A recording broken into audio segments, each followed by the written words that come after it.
కనీసం ఇప్పటికైనా మనందరం మారుదామా?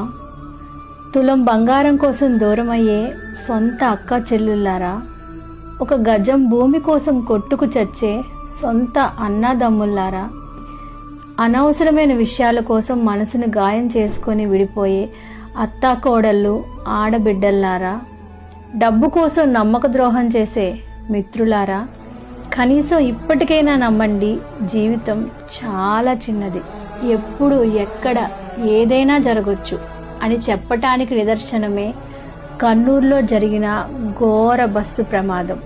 ఏదైనా వంట చేసేటప్పుడు అనుకోకుండా చిన్నది కాలితేనే శరీరం మొత్తం జలజరించిపోతుంది కదా, అలాంటిది దేహం మొత్తం కాలుతూ ఉంటే ఎంత నరకఘోష అనుభవించి ఉంటారండి వాళ్ళు. ఈ చిన్న జీవితంలో మనం భూమి మీదకి వచ్చింది కేవలం అతిథులుగా మాత్రమే.